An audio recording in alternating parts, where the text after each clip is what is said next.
Rust is bad, and today I'm going to show you how to fight it. The methods I'm going to teach you is going to be a lot easier on your elbows, but it does take just a little bit longer. Now with that, let's get this thing started.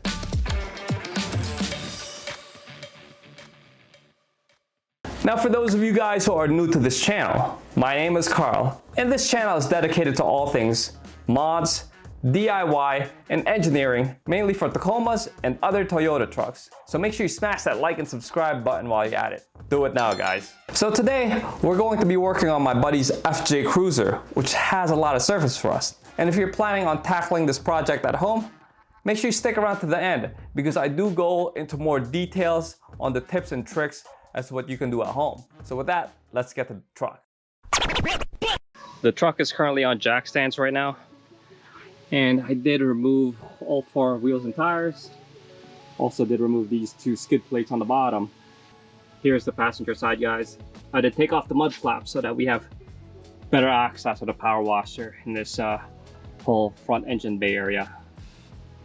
And as you can see, there's definitely a lot of surface corrosion here.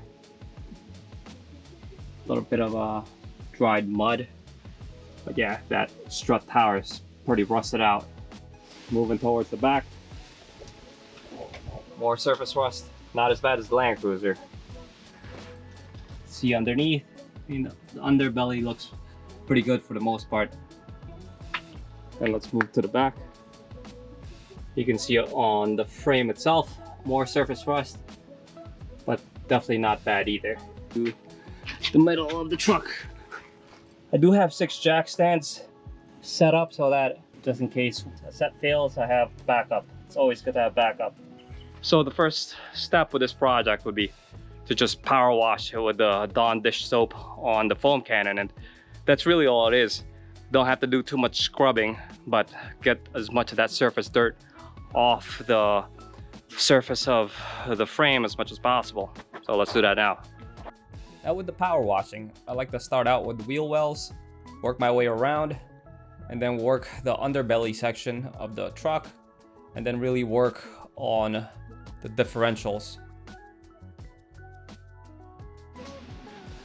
Now the plan at this point would be to acid wash that whole frame, and I'll be using basically the best acid for rust, which is Rust Cutter. The plan will be to just douse all those frame sections and suspension components with this stuff and convert as much of the rust as possible. Since it is a little windy outside, I am going to be using my hazmat suit, as that acid is definitely quite nasty on your skin. Like, you don't want that to stay on your skin at all, or even touch your skin, because it starts burning. So let's get to that now. Similarly with the power washing, we'll start with the wheel well and then work our way around. Now it's been about 24 hours since the acid wash, and I'll show you how all of the surfaces of that frame has pretty much converted. There you see the brown rust has converted to mostly like that black phosphate. You can see it more prominently on that lower control arm. But there's still some acid left on that surface, and it's not going to be perfectly converted. You know, there's going to be some sections that's still going to have some surface rust, but this at least slows down the spread of the rust itself. So at this point, we'll have to power wash this again to get rid of all the acid and let it dry again. So I've let the truck dry for basically the rest of the day. I power washed this morning, and now it's basically dry. For the setup, I did cover the brake rotors with some trash bags so we don't get any of the wax coating on there. And you can see also that the surface has turned, parts of it has turned white, and that's fine. And now we can coat this whole undercarriage of the truck. I'll start with the suspension system, and I'm not gonna be rolling around underneath the truck. I'll wait until I have the wheels on, and then I'll work more thoroughly underneath. So, as I'm a little weary with a truck that's just on jack stands. The product that we'll be using we'll be using this RP342 black. This dries, has a waxy, hard surface, as you see on here. It's very difficult to remove. And I'll pour the contents of this gallon into the smaller quart bottles, and we'll be applying them using this Kel Sports product gun. And this has been probably the best product that I've used when it comes to applying undercoating. This comes with 3 different nozzles. You have the standard nozzle right on the gun itself, and this one shoots out the sides like a flower pattern. So both of these would be used for box tubes and hard to reach areas. And once I'm done applying this product onto the frame, I'll be using diesel fuel. This is diesel fuel, and this is used to remove any overspray, as well as I'll spray that out of the gun and out of the hoses so that we don't clog this gun.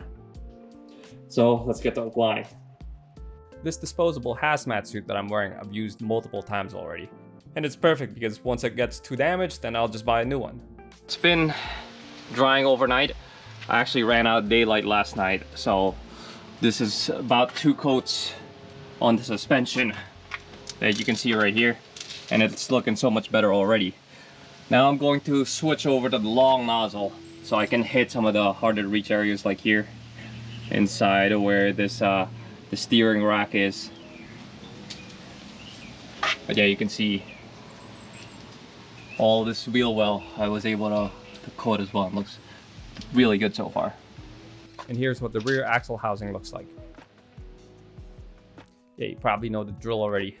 This time I got the long hose and worked that all the way around the wheel wells and all the suspension areas that I missed. All right, that's what it looks like with about 4 total coats. So I think this one's ready to have the tire be put back on there. That looks really good. Definitely looking like a brand new frame almost. Now the wheels have been put back on, and I did put the FJ Cruiser on the ramp so that I have better access of hitting the undercarriage without the jack stands in the way. So we can get to that now, and we can also hit some of the areas that we missed. And at least doing it this way, it's a little bit safer instead of just the jack stands. Because I mean, God forbid there's a earthquake or something and the jack stands just topple over. Like, I don't want to be completely underneath the truck. So I think that's why doing it on the ramp will be a little bit safer.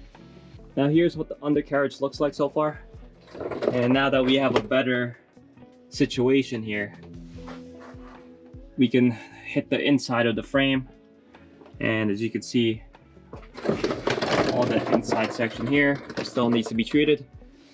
So yeah, it's really nice that the FJ Cruiser is actually like a fully boxed frame here, unlike the Tacomas. But yeah, there's still like some surface corrosion there that we need to hit in the dress. Let's get to that now. And while we're under here, I'll take my nozzle, the hose, and just drive them right into these holes so that we can coat the inside of the frame here. This time I started with the hose and worked it into the inside sections of the box frame. And once I was done, I switched over to the regular nozzle and just sprayed all of the outside. I just finished essentially undercoating my buddy's truck, but as you can see from the suit, this is really why you need a suit. And I'll show you the mask too, because no matter what, the undercoating is friggin' messy as shit. Look at that. That product gets everywhere. So definitely good practice after doing your coating to just run the diesel through the system so that it doesn't clog up the gun or the nozzles.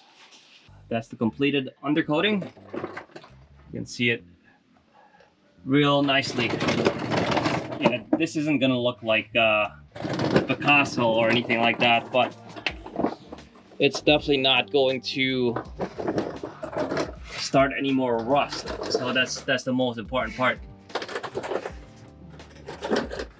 And with these types of coatings, it's good to keep reapplying it every year and a half, so that you can continue to protect your frame. And you can really see it here on the rear axle housing. Now there's definitely a lot of waiting when it comes to following the methods of this process. But tell you what though, it's much easier to have the pressure washer and the chemicals do much more of the work. Although, if the frame does have a lot more scaling, a lot more flaking, I would recommend just taking a wire brush and taking those off so you can have the chemicals really penetrate into the surfaces of the metal in a much better manner. Remember, you can do multiple cycles of pressure washing and acid washing. So if you finish one cycle and you see that it's still a little bit dirty and there's still a little bit more rust, just do another cycle of pressure washing and or acid washing.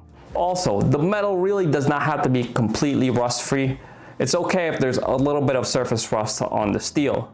The RP342 is a wax-based coating, so it will stick to anything really very well. That's why I like this product so much more than all the other paint systems out there. This product doesn't really require as much of a thorough prep, unlike painting and powder coating. And if you do a lot of four-wheeling, a lot of off-road driving, remember that when the paint or that powder coat chips from a rock hitting it or from any brushes or anything else scraping against it, the water will actually penetrate that area and it'll start bubbling. I mean, you've probably seen that in multiple parts of your frame. Now I basically look at corrosion protection as a yearly maintenance item, especially right before the big snow or the big salt spray in the winter. So it's just good practice anyway to go take a look underneath the car, power wash it, and then just do the whole pressure washing, acid washing, and then reapplication of that RP342. And touching it up every year really isn't that bad because you won't have to do that whole frame again. You might have to do just little sections of it. And here are two other things that I really like about this product. Number one is it's hydrophobic, so it's much easier to clean up the frame, especially after some mudding. And number two, it's self-healing. So when you get little nicks and scratches from the road debris, it actually just ends up melting over itself over time. So it's actually really nice. So anyways, that's all I got for today's video, guys. Hope you found it useful, and make sure you smash that like and subscribe button if you haven't yet. Till next time, peace out, everybody.